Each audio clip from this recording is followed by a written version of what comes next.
famous game, which is again tic-tac-toe. We already built Snake and Hangman. Now it's time for tic-tac-toe. So we are going to use tkinter module for displaying our X and zeros, and we'll have a different logic how to display them. For example, if some user clicks on a block, how will it show X and how will it show zero? Then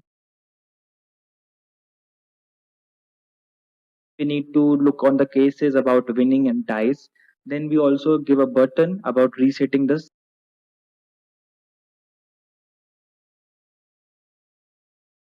set of the X's and zeros for getting a new game. Okay, so without wasting any further time, let's directly go towards the code and let's make this game.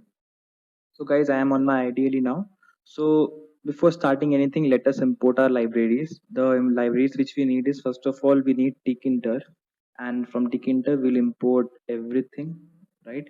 And from tkinter again, we'll import one other library. This is the message box. So, for example, if we want to show the user that he has won or he has lost or it's a tie, so we need to show it in a message box. So we have imported these two libraries, and now we need to create our screen. So screen will be, I'll say, screen itself tk, and then give it a title. So screen dot title. Let's say we'll call it edu year tic tac toe.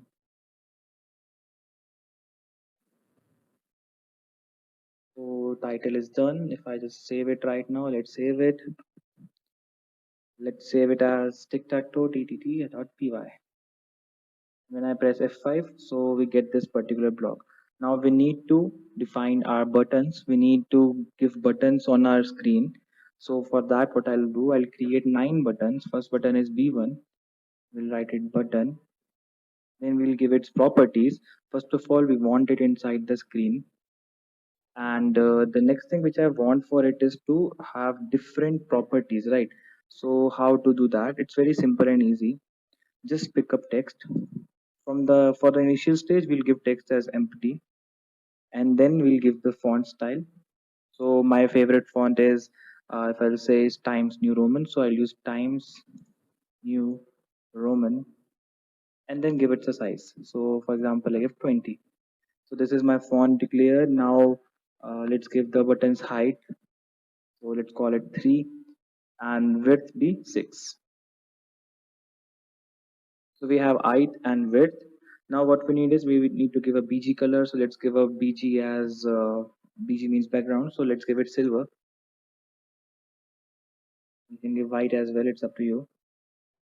And then we need to give a command that whenever this button is clicked, so what will happen? So let's basically what we need to do is we need to call this function and we need to send the button, because if we will send the button, then only we'll be able to get this text on it. For example, we want to change the text of B1, so we need to click B1.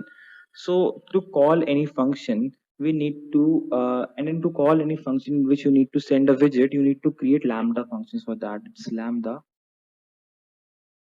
and the function which I'm going to call is bclick. We'll create bclick just now, and in this you give b1. Okay, this is our button, and over here you create the bclick. So def, I'll say bclick, and right now we give it pass that we don't need to use anything. We will first create the button. So if I save and press save, you won't see anything on the screen because we haven't placed them yet.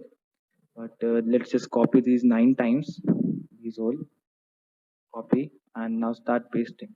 Paste, paste, first 3 row, paste, paste, paste, second row, paste, paste, paste, third row.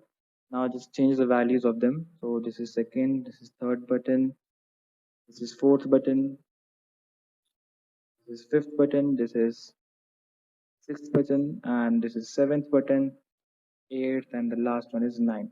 Do the same at the end of the widget that we need to send the button. So we'll send for this over here B9, B8, B7, B6, B5, 4, and 3.